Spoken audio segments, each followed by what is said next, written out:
দর্শক, আপনাদের ভালোবাসা আসলাম এক অসহায় মেয়ের কাছে। আমরা শুনবো তার জীবন কাহিনী। আসসালামু আলাইকুম আপু, সালাম দিচ্ছি। আসসালামু আলাইকুম। ওয়ালাইকুম আসসালাম। হ্যাঁ আপু, আপনি কেমন আছেন?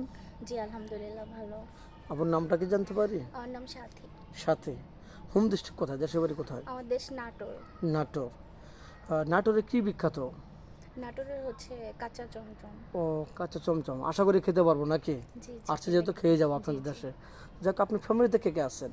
আমার ফ্যামিলিতে বড় বোন আছে, আর কেউ নাই। আর কেউ নাই বলতে বাবা মা? বাবা মা হচ্ছে আমার আব্বু আম্মু ছোট থাকতে মারা গেছে। আব্বু মারা গেছে আপনার 15 বছর হয়েছে, আম্মু মারা গেছে 20 বছর হয়েছে।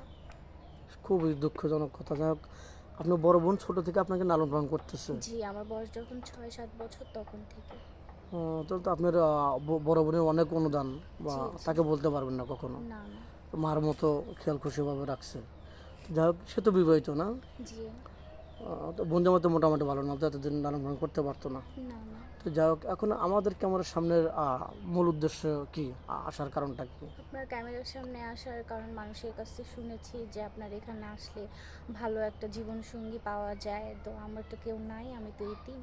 তাই যাতে একটা ভালো জীবনসঙ্গী পাওয়া যায়, আপনাদের এখানে মানে মাথার উপর একটা ছাদ থাকে, এই জন্য আপনার ক্যামেরার সামনে আসা। ও আচ্ছা, যাই হোক, আপনার বয়সটা কত?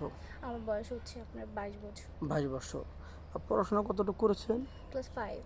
ক্লাস 5। যাক, আপনার 22 বছর বয়স। আপনার কী কোয়ালিটির ম্যান চাচ্ছেন, যে আপনার, আপনি যেমন 22, 25, 30 বা 35, কতটুকু বয়স লাগবে না আপনার সেটা মনে হয়? যেরকমই হোক কোনো সমস্যা নাই, কিন্তু ভালো মনের মানুষ হতে হবে। এই যে ভালো মনের মানুষ, এটা আপনি কিভাবে বুঝবেন? আপনি বলবেন যে আমি তার সাথে কিছুদিন কথা বলবো, আমাদের তো ফোন নেই, একটা ফোনের ব্যবস্থা করে দিবে সে, কিছুদিন কথা বললে বুঝতে পারবো। আপনি কিভাবে বুঝবেন সে ভালো মনের মানুষ? জি আমার তো কোনো ফোন নাই। তো আমি আমার একটা ফোনের ব্যবস্থা হলে তার সাথে যখন আমি কিছুদিন কথা বলবো, তাকে বুঝবো জানবো, তখনই আমি বুঝতে পারবো যে সে ভালো মনের মানুষ। ও, কারণ মানুষের কথা এবং মানুষকে দেখলেই বোঝা যায় যে সে আসলে কীরকম। ও এক্স্যাক্টলি রাইট কথা বলছেন, খুবই ভালো লাগলো। আপনি বলতে চাচ্ছেন যে আমার তো ফোন নেই, লোকটা যদি আমাকে ফোন কিনে দেয়, 1-2 মাস কথা বললে বুঝতে পারবো, জি জি সেও বুঝতে পারবে যে আমি ম্যানটা কেমন। জি তাহলে হ্যাঁ, সে পারফেক্ট একটা ওয়াইফ পাবে, আমি একটা পারফেক্ট স্বামী পাবো, এই বলতে চাচ্ছেন না? জি জি। আপনি কী রান্না করতে ভালোবাসেন বা কী খেতে ভালোবাসেন? আমি সব কিছুই রান্না মোটামুটি করতে পারি। তাই? আপনার বাংলাদেশের 64 জেলা কোন জেলাটা ভালো লাগে? আমার ঢাকাই ভাল লাগে। ঢাকায় ভালো জি লাগে না? আপনার স্বামী যদি বলে যে চলো কোথাও ঘুরে আসি, তাহলে ঢাকায় এসে বেরিয়ে যাবেন, এই তো? জি জি। যাই হোক, অনেক কথা বলে ফেললাম। আপনি যৌথ ফ্যামিলি ভালো লাগে নাকি সিঙ্গেল ফ্যামিলি ভালো লাগে? সেটা একটা হইলেই হয়, সমস্যা নেই।